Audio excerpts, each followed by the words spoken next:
Bonsoir et bienvenue à Chemin Critique. Dans le cadre de la journée internationale de la liberté de presse, une journée qui se fête tous les 3 mai, Chemin Critique aujourd'hui reçoit Maître Charles Mouchizi. Bonsoir. Bonsoir. Vous êtes directeur général de CERGI, qui est une organisation non gouvernementale. En fait, c'est les centres d'échange pour des réformes juridiques et institutionnelles. Voilà. Dans le domaine de la presse, vous êtes connu parce que vous êtes parmi les juristes les plus engagés dans ce secteur et vous travaillez beaucoup sur la réforme dans le secteur de la presse, notamment la nouvelle loi qui n'est pas étrangère à vos ménages. Tout à fait. Merci, maître, d'être là. Nous allons essayer aujourd'hui d'aborder la loi qu'on appelle aujourd'hui la loi Mouyaya, parce que c'est quand même le ministre des tutelles qui l'a présentée au gouvernement, et au niveau de l'Assemblée nationale, elle a été ratifiée le 4 avril dernier. Nous sommes donc avec vous ici pour évoquer le chemin parcouru par ce projet, qui est un des actes majeurs des États généraux de la presse organisés en janvier 2022. Pour en parler, maître Mouchizi, nous serons avec Amy Kabea. Bonsoir Amy. Bonsoir Willy Kalingai. Amy est journaliste à Géopolis, parmi les nouvelles valeurs qui montent. Et nous espérons que dans les jours qui viennent, elles vont briller, ces valeurs-là, de tout leur talent. Mais aujourd'hui, épreuve de feu en face de maître Mouchizi. Bon vent à elle. Merci. Alors, maître Mouchizi, la loi a été ratifiée, elle a été promulguée par une ordonnance-loi. D'abord, avant d'entrer dans le fond de la question, évacuons la question de la procédure. Pourquoi une ratification au Parlement? Pourquoi une ordonnance-loi? La Constitution permet au chef de l'État de pouvoir prendre des textes et les promulguer ayant force de loi sur autorisation du Parlement, de l'Assemblée nationale en l'occurrence, qui vote une loi d'habilitation autorisant donc le gouvernement à pouvoir examiner de manière privative un certain nombre de textes et à permettre au chef de l'État de les promulguer, notamment au regard du fait que l'Assemblée est soit absente, soit incapable de statuer, et au regard de l'urgence. Et il y avait effectivement cette absence de l'Assemblée pendant le moment où elle était en vacances parlementaires. Il y a aussi l'urgence qui se faisait de doter le secteur d'un texte qui cadre beaucoup plus avec le contexte de la démocratisation du pays et du développement du secteur médiatique. Donc nous sommes dans les règles. Absolument, okay, ça s'inscrit ainsi à tous les pouvoirs. Absolument, et c'était très opportun d'ailleurs que de l'avoir de cette forme-là. Pourquoi? Déjà parce que je le disais, le Parlement pouvait encore nous faire attendre longtemps du fait de son absence, parce que 3 mois d'absence pendant les vacances parlementaires, ça fait 3 mois de retard. En plus du fait qu'à la rentrée, le Parlement, l'Assemblée nationale particulièrement, prend presque 1 mois, ou si pas plus, pour déterminer la matière de la session, valider son calendrier, ce qui nous ferait passer de 3 mois à 4 mois et demi. Ça fait presque une demi-année perdue. Et surtout quand on sait qu'il y a beaucoup de projets de loi qui sont à l'Assemblée nationale et qui n'ont pas encore eu gain de cause parce qu'elles ne sont pas encore programmées, notamment la loi sur l'accès à l'information. Oui, surtout qu'il faut aussi l'inscrire dans le cadre d'un processus électoral qui est déjà en cours et qui exigeait à ce que le secteur ait un texte beaucoup plus cadré, beaucoup plus qui conjugue avec le contexte électoral notamment, en concédant plus de liberté au secteur médiatique, aux professionnels des médias, aux médias eux-mêmes, afin de pouvoir couvrir avec plus grand intérêt l'information électorale. Quand nous rentrons un peu en arrière, nous nous rendons compte que cette loi, elle vient d'arriver, mais elle a quand même été décidée à la grande majorité des participants aux États généraux. Vous y étiez. Si vous pouvez en parler un tout petit peu. Oui, les États généraux qui ont été tenus sous la haute présidence du chef de l'État avaient notamment recommandé à ce que l'ancienne loi, celle qui vient d'être abrogée du 22 juin 1996 plutôt, puisse être revue dans l'ensemble de ces dispositions et puisse être complétée même pour ce qui est de nouveautés du secteur, notamment pour ce qui est des médias associatifs communautaires et confessionnels, pour ce qui est des médias en ligne, pour ce qui est de l'opérationnalisation de l'aide publique aux médias, pour ce qui est d'un régime parafiscal approprié aux médias qui ne font pas la publicité commerciale, etc. Et c'était parmi tant d'autres gaps qu'il fallait absolument combler pour pouvoir permettre au pays de se doter d'un texte qui évolue avec son contexte et qui s'y adapte. Une première question de Amy Kabea pour vous. Maître Charles Mouchizi, nous sommes très heureux de vous recevoir sur notre plateau de Jeux Police. Merci, Amy. Ma question est de savoir quelles sont les grandes innovations qu'emmène la nouvelle loi et surtout en ce qui concerne la viabilité des médias. Pour ce qui est de la viabilité des médias particulièrement, il y a pas mal de dispositions, notamment celles qui rentrent dans le cadre de l'aide publique aux médias, qui devient plutôt une obligation de l'État dans le cadre budgétaire.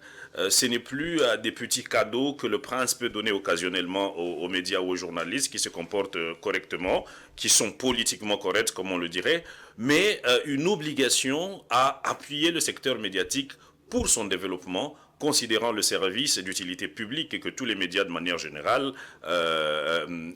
exercent dans le pays, pour le renforcement de la démocratie, pour la formation et l'information de l'opinion, et aussi le divertissement, on en a besoin. Au-delà de cette aide publique qui devient une charge qui doit ressortir clairement, qui doit émerger du budget de l'État, il y a surtout la reconnaissance des médias en ligne et des médias associatifs, communautaires et confessionnels qui fonctionnent depuis une dizaine d'années dans le pays, mais qui n'avaient aucune reconnaissance particulière dans le texte. Et donc la reconnaissance de ces médias permet à l'État de pouvoir avoir une appréhension suffisante sur le secteur et de ne pas laisser une partie de ce secteur non régenté par des textes et donc se faire échapper aussi, excusez-moi, un certain nombre de ressources du fait de l'impôt ou des taxes administratives que ces médias peuvent être appelés à verser au trésor public pour contribuer aux charges publiques de l'État. Et donc, il y a au-delà de cette évolution de reconnaissance des médias, cette évolution de la reconnaissance de l'obligation de l'État à appuyer le secteur, un certain nombre d'autres innovations, notamment en matière de répression des fautes commises par les journalistes dans le cadre de l'exercice de leur profession.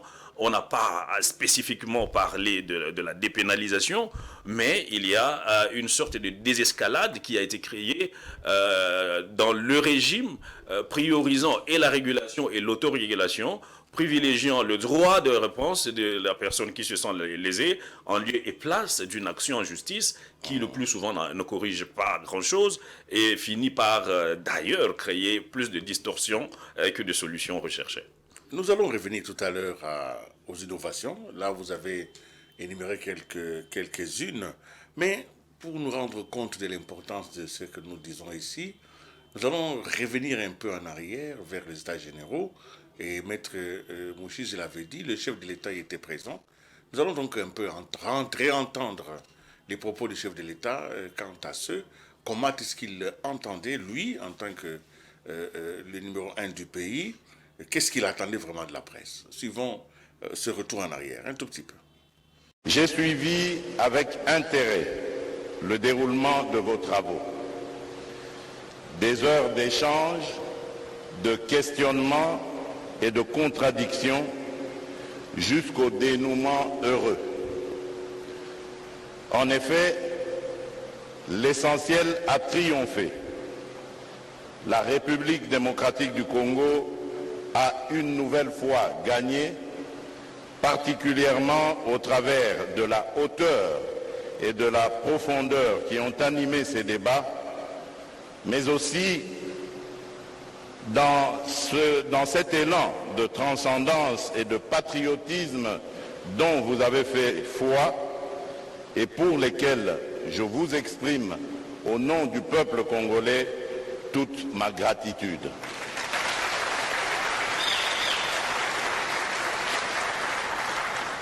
Vous devez, mesdames et messieurs les journalistes et professionnels des médias, ressentir en ce moment présent cette joie d'avoir ainsi contribué à poser votre pierre dans ce bel édifice Congo que nous voulons fièrement et résolument démocratique, mais qui ne peut effectivement l'être qu'avec une presse libre, professionnelle et responsable.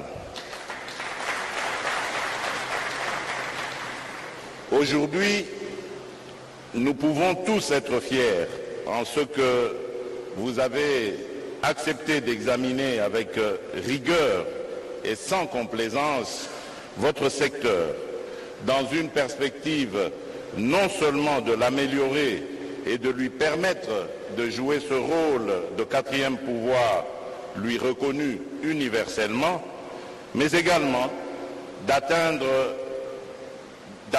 les grandes attentes de notre peuple qui veut, par vous, relever le défi de l'information et du développement.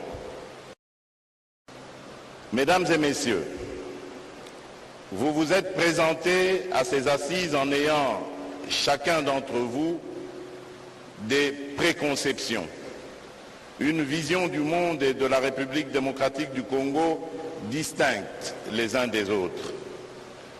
Au sortir de ces 3 jours de travaux, vous ressortez tous mutuellement enrichis de ces idées singulières pour le grand bonheur de tous. La lumière a donc jailli et j'émets ce vœu qu'elle puisse éclairer notre marche vers cet espace public assaini davantage, tolérant et empreint de cohésion. En effet, parmi les enseignements tirés de ces États généraux figure cette conclusion que de nombreux efforts demeurent à être consentis afin d'obtenir un environnement médiatique et communicationnel qui soit un facteur de promotion des valeurs que votre code d'éthique et votre déontologie recommandent par ailleurs. Ma joie est d'autant plus grande car de cette salubrité médiatique que j'évoquais de manière taquine, vous avez répondu par des recommandations que j'estime concrètes et faisables.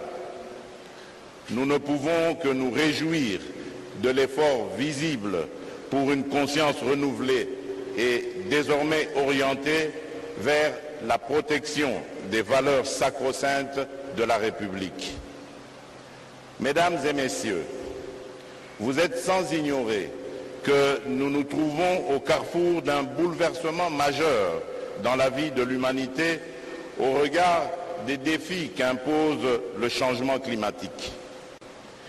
Bien que notre pays se trouve, comme vous le savez, dans cette trame principale pour la formulation des réponses adéquates, il demeure que certaines de nos ambitions ou encore aspirations liées à ce phénomène soient encore à ce jour dépourvues de mécanismes ou encore rouages essentiels pour leur matérialisation, ce à notre plus grande dame.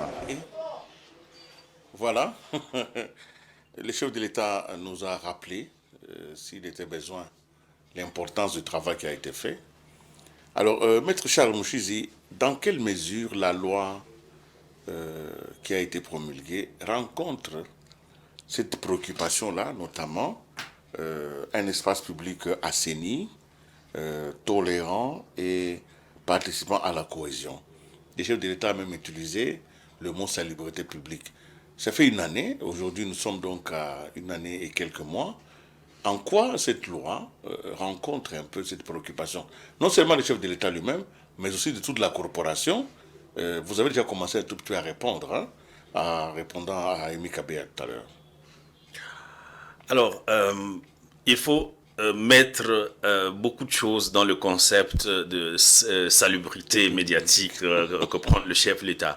D'abord, sur le plan purement normatif, c'est l'adaptation de textes qui ne cadraient plus avec le contexte. Et donc, faire en sorte que le pays se dote de textes beaucoup plus propres, si je dois reprendre le concept même du chef de l'État. Sur le plan institutionnel, c'est le renforcement des structures qui interviennent dans le domaine de la régulation, de l'autorégulation, de la réglementation, et leur donner des moyens nécessaires pour faire leur travail. On sait à peu près combien piétine l'exercice de régulation dans notre pays. Et donc là, c'est encore une partie de la salubrité qu'il faut conjuguer en renforçant les instances officielles et non officielles qui sont des policiers de la déontologie et de l'éthique du journaliste. Là, c'est une autre page qu'il faut absolument entamer. Mais plus spécifiquement pour ce qui concerne la loi, il faut se mettre en tête qu'il y a encore pas mal d'exercices à faire, pas mal de textes à prendre pour mettre en branle un certain nombre pour opérationnaliser, si vous voulez, un certain nombre de dispositions, notamment pour ce qui est de la fiscalité applicable aux médias associatifs, communautaires et confessionnels, qui jusque-là subissaient le même régime que tous les autres médias privés et commerciaux.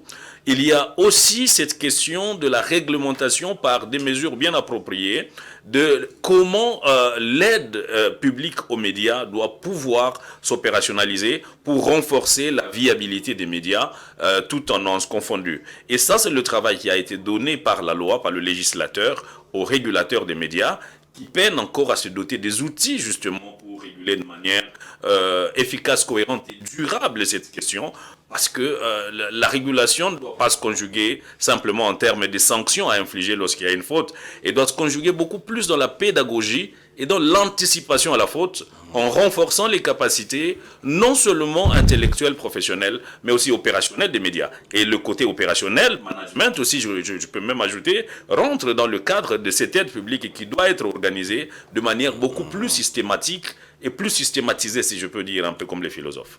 Alors, maître, on va essayer d'être un peu plus pragmatique en répondant à certaines questions, peut-être d'autres de curiosité. La plus grande faiblesse qui a été sans doute la faiblesse de la loi passée, la loi qui a été abrogée, c'était que n'importe qui pouvait devenir journaliste. Il suffit seulement de se réveiller le matin, bon, là, on est journaliste. Quelles sont finalement la loi, je parle de la loi, comment la loi organise les conditions d'accès à la profession aujourd'hui? Aujourd'hui, en fait, les conditions d'accès à la profession et même d'exercice de la profession de journaliste étaient réglées par l'ordonnance loi du 2 avril 1981 portant statut de journaliste.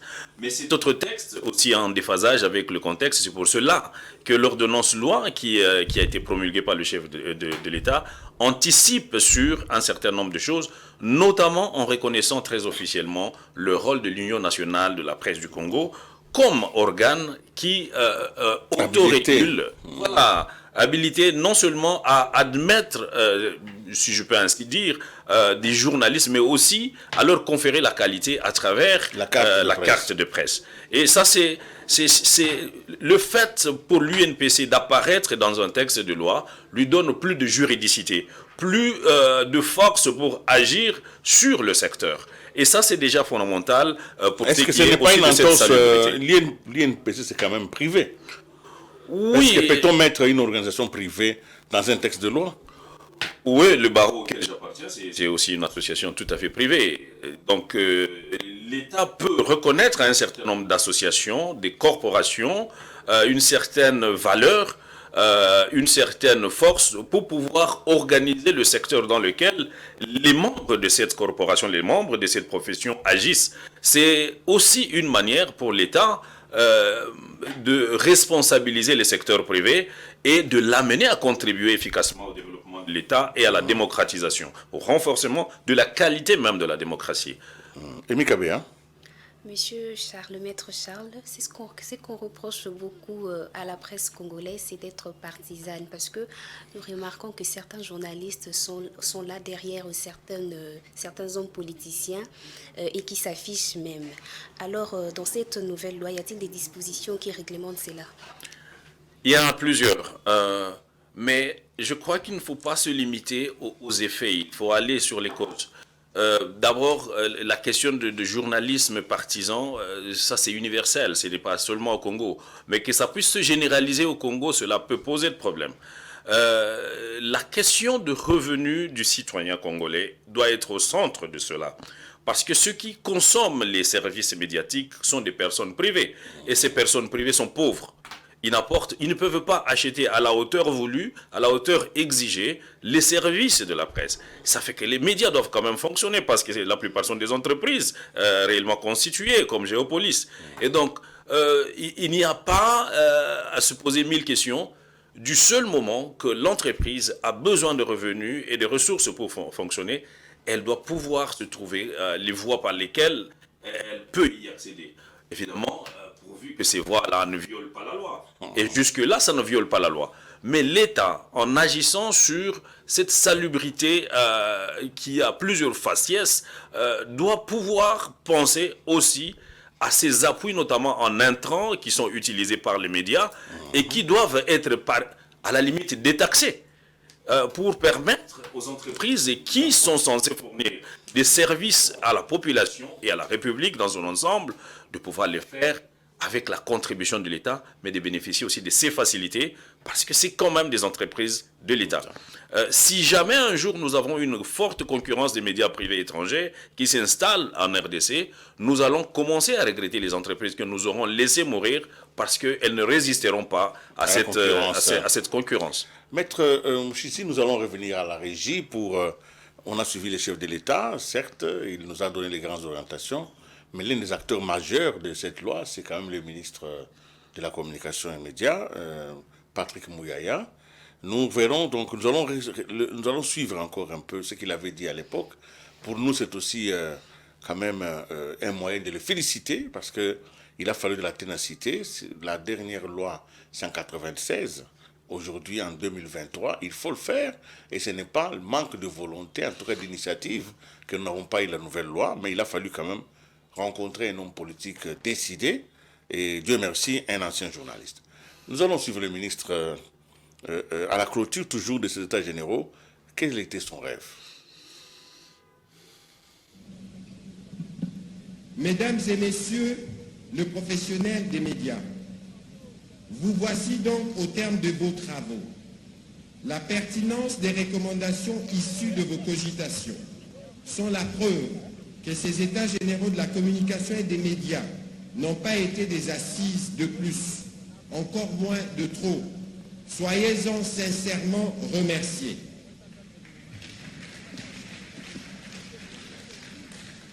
Ces happy end, comme disent les Anglais, ne sauraient être cependant une fin en soi.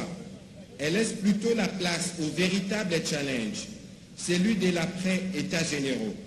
Car vos recommandations n'ont pas vocation à être rangées dans les tiroirs de mon cabinet, encore moins à être conservées dans vos différents documents et flash-disques. C'est pourquoi il m'est idéal que la mise en place de l'organe chargé de la mise en œuvre de suivi et d'évaluation des différentes recommandations intervienne dans un bref délai. Dans cet ordre et très rapidement, je saisirai son Excellence, Monsieur le Premier ministre, chef du gouvernement, pour qu'il m'autorise à créer par arrêté une commission qui sera chargée de suivre ces dossiers. La République démocratique du Congo a trop longtemps souffert du déficit d'information et de communication, ainsi que du brouillage de son image à l'international, pour que l'on traîne le pied quant à l'application des résolutions pertinentes du Centre catholique Nganda. Il va sans dire que le nouveau narratif sur notre cher et beau pays passe forcément par une politique nationale de communication claire, efficiente et par-dessus tout efficace. Qui veut aller loin ménage sans mentir, dit-on.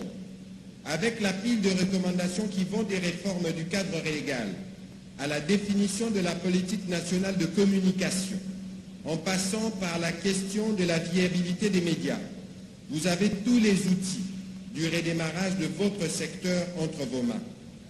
D'ores et déjà, vous pouvez compter sur le gouvernement que dirige son Excellence le Premier ministre Jean-Michel Sama Lukonde pour les nécessaires assainissements du paysage médiatique, que dis-je, communicationnel congolais. Excellence, Monsieur le Président de la République, il y a une phrase qui est devenue refrain dans mon langage à chaque prise de parole. On peut tout nous reprocher, mais on ne peut pas nous reprocher notre volonté politique de faire différemment. Voilà. On peut tout nous reprocher, mais pas notre volonté politique de faire le bien. Ces propos encourageants, parce que ça, c'est en 2022. De manière objective, qu'est-ce qui s'est passé depuis? Il y a eu la mise en place d'un comité de suivi. Il y a eu la promulgation de la loi. On a fait aussi la mise en place de la régulation. Il reste, Maître Mouchizi, l'organisation de l'autorégulation qui est la clé. Vous avez dit tout à l'heure que l'UNPC venait de bénéficier d'une juridicité, c'est ça, hein? J'aime bien le mot, supplémentaire. Mais l'UNPC, aujourd'hui, c'est la cacophonie.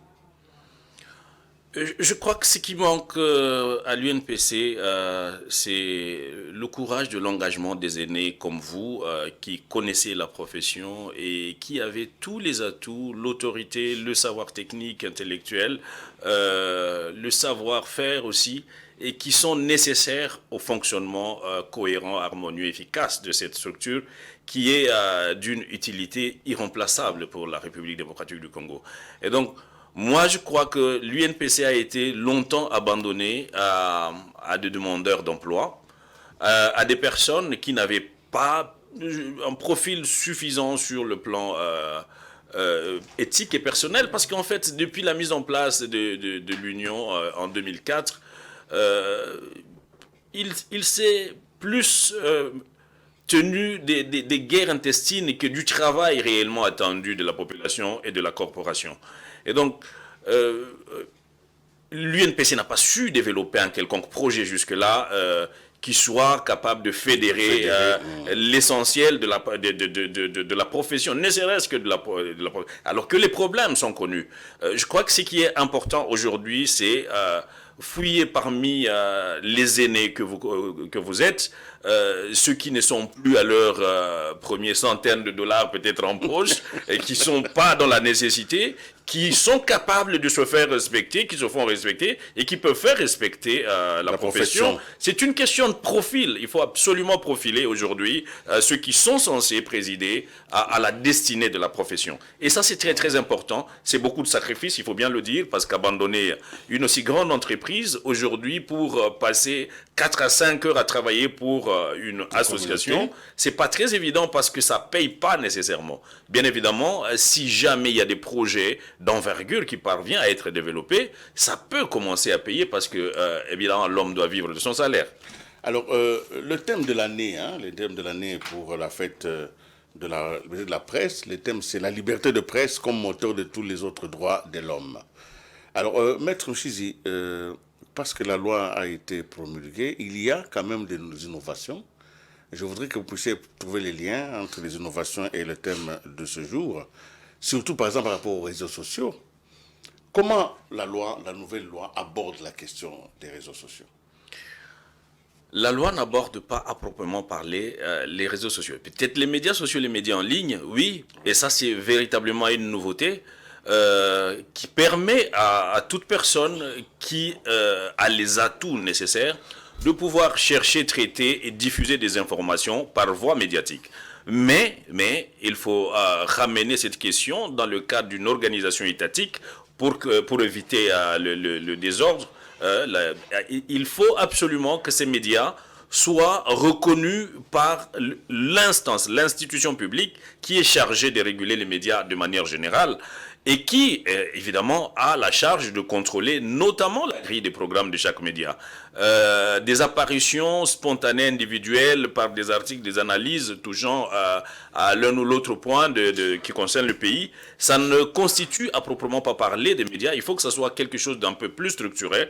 Et je crois que le chapitre 4 du titre 2, si je ne me trompe pas, de l'ordonnance loi qui traite des médias en ligne est beaucoup plus détaillé sur ça et conjugue parfaitement bien avec les articles 23 et 24 de la Constitution qui consacrent le droit pour les médias de rechercher librement les informations, d'accéder aux sources publiques d'informations, de pouvoir les diffuser sans considération de support, ça veut dire par l'image, l'écriture, le cri, etc., mais aussi à la population de pouvoir accéder librement à une information plurale, plurale, ça veut dire aussi diversifiée, formative, informative.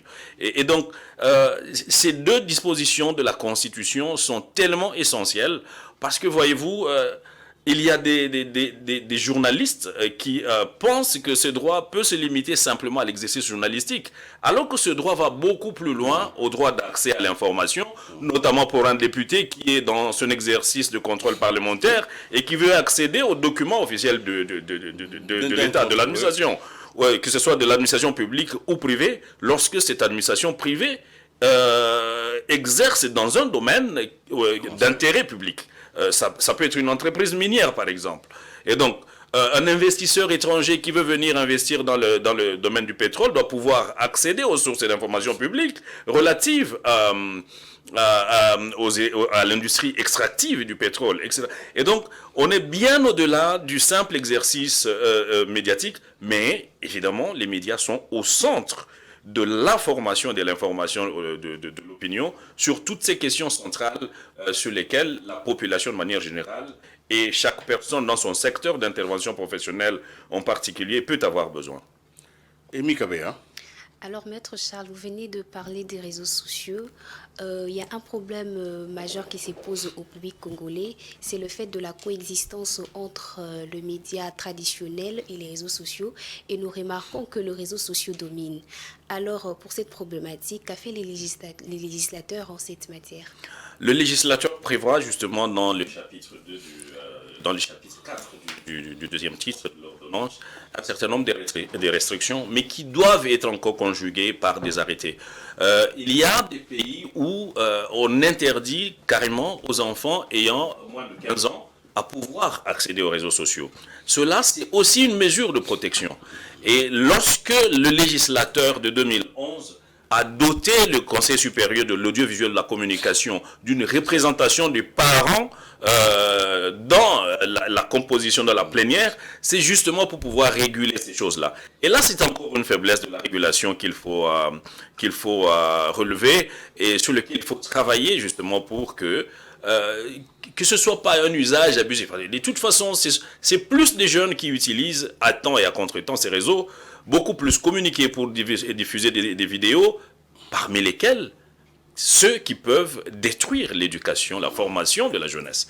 Et donc, il faut absolument qu'il y ait non seulement ces mesures de régulation qui viennent pour remettre de l'ordre dans le domaine des réseaux sociaux, mais qu'il y ait aussi un exercice de co-régulation qui peut permettre à ce que des contenus qui ne cadrent pas avec nos mœurs, qui ne cadrent pas avec les besoins de formation de la jeunesse, puissent être diffusés sur le territoire national.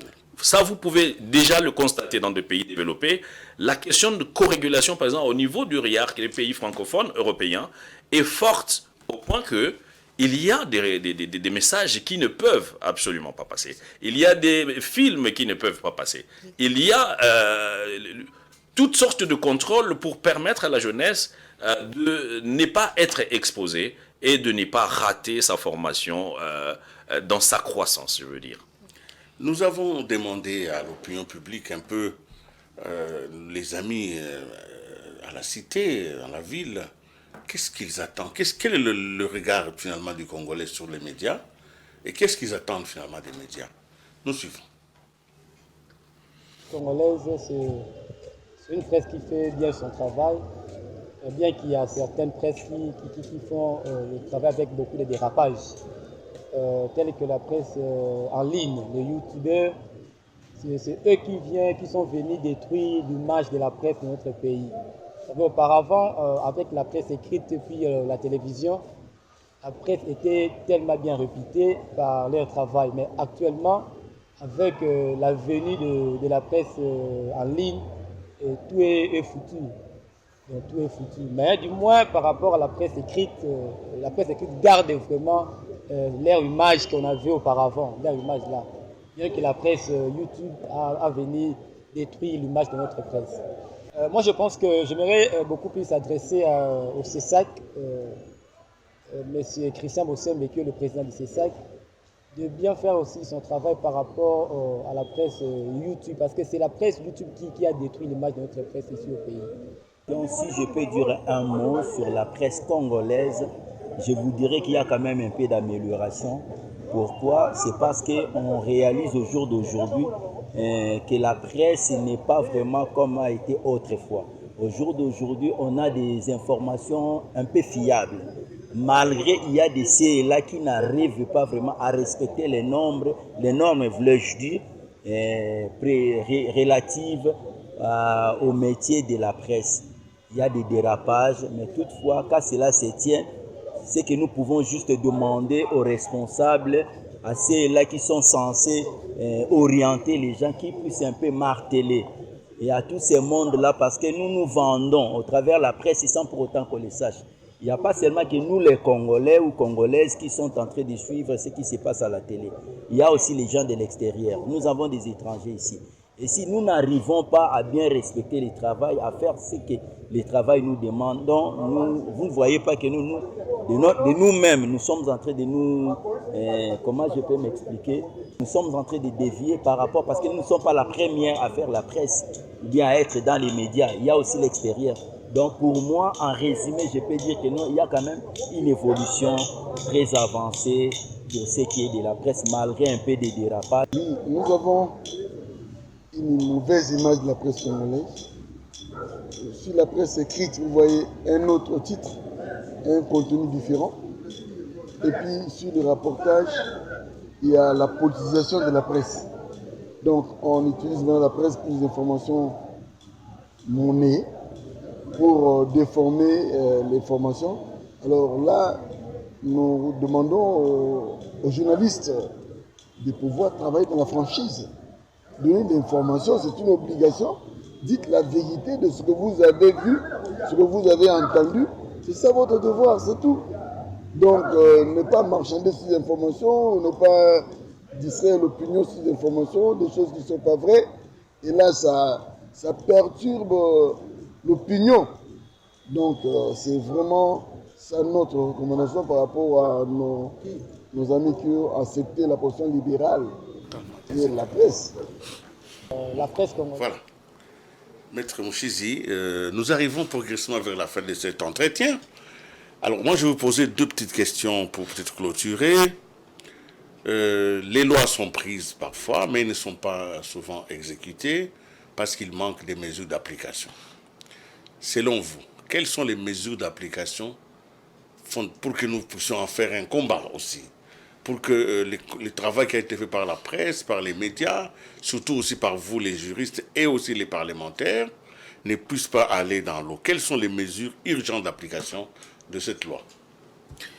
Les mesures les plus urgentes qu'exige cette loi sont celles qui touchent à la viabilité économique des médias et à la salubrité vue du point de vue de l'imposition de la déontologie et de l'éthique professionnelle.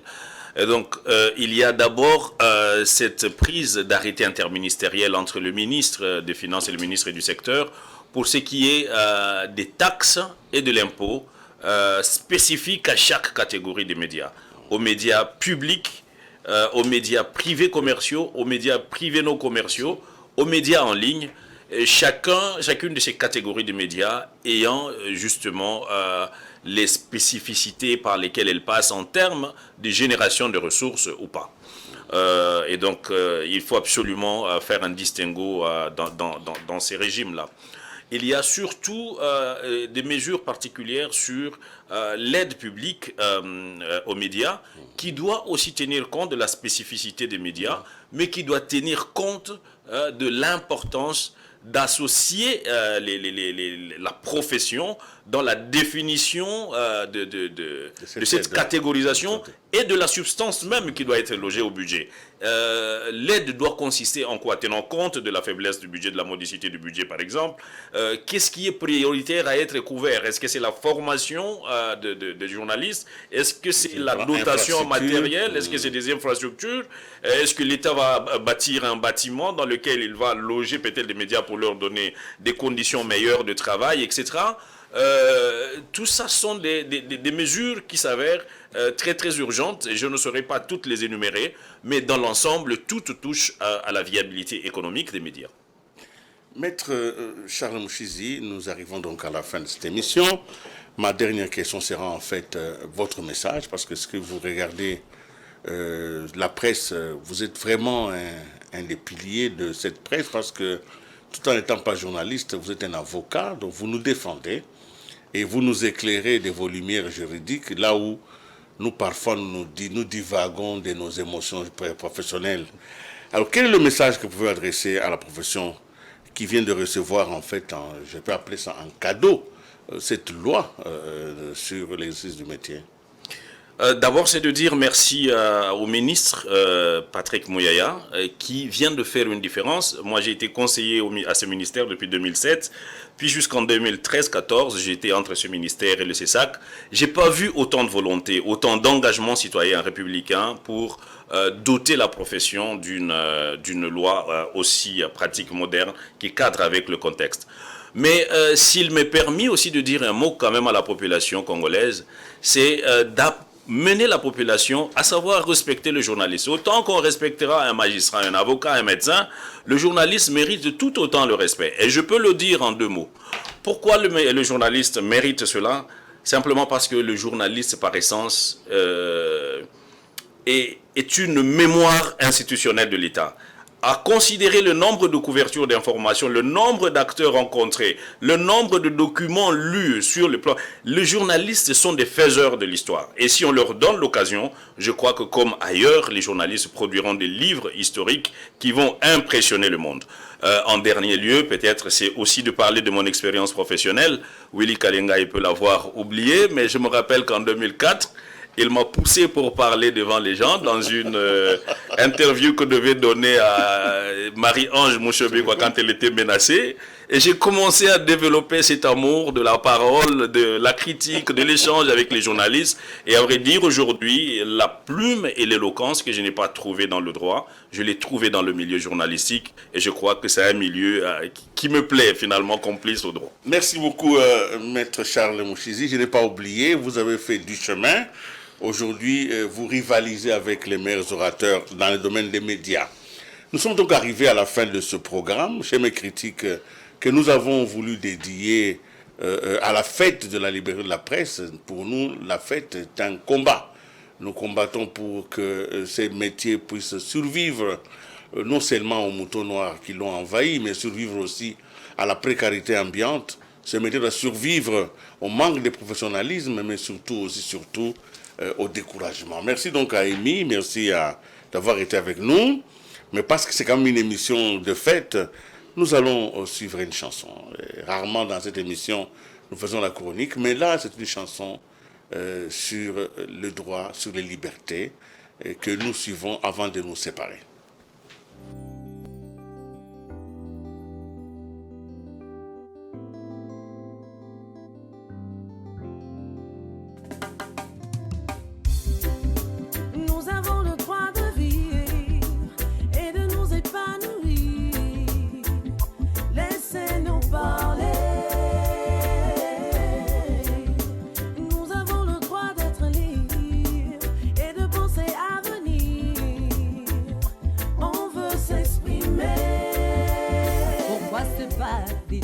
Pour qui, pourquoi, Oluanika ni fait arawa, fite wanyenyi ode, gudo brino konagnon, benglo. Toi tu crois que c'est tuer qui va changer ta vie. Tu fais couler mon sang et tu espères son paradis. J'ai droit à la différence, tu ne tueras point. Dans tous les livres saints, en période de crise, de bis, de bise, de G's, on les brise. Ceux qui disent qu'on a tout faux et qui nous diabolisent. Quand on refuse, on dit non, ils n'auront pas de prise. Pour nous, la peur, c'est la goutte d'eau sur le pare-brise. How many more must die? How many more displaced? How many cheaper girls must they sell a sex slaves? How many of our daughters turn to suicide bombers? Before we realize we must wake from our slumber. Nous avons le droit de vivre et de nous épanouir. Laissez-nous parler.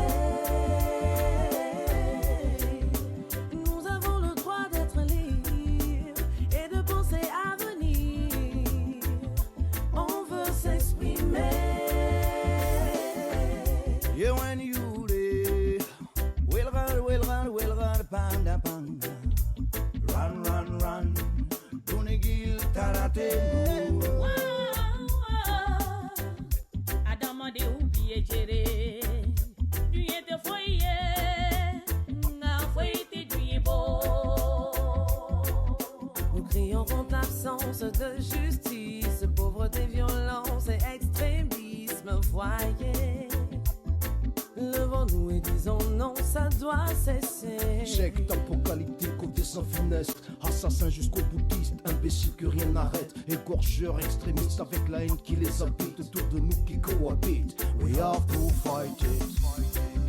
Nous avons le droit de vivre et de nous épanouir. Laissez-nous parler. Nous avons le droit d'être libres et de penser à venir. On veut s'exprimer. Des prêcheurs en orbite, cerveau vide, recrutant des jamas et des rites, format des jeunes qui chitent. Activistes, nous on lutte, l'intolérance elle se refit. Omri se lève imanigable pour les kamites.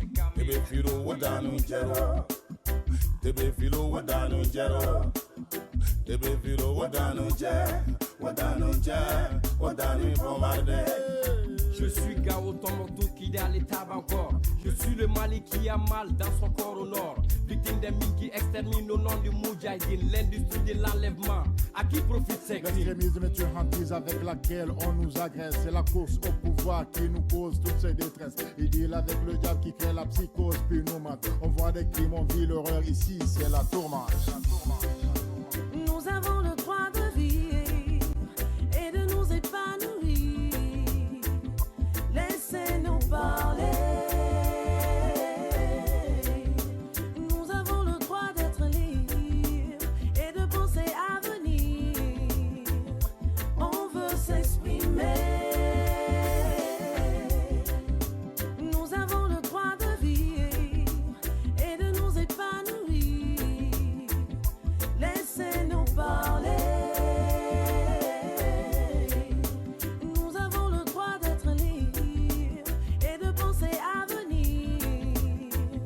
On veut s'exprimer.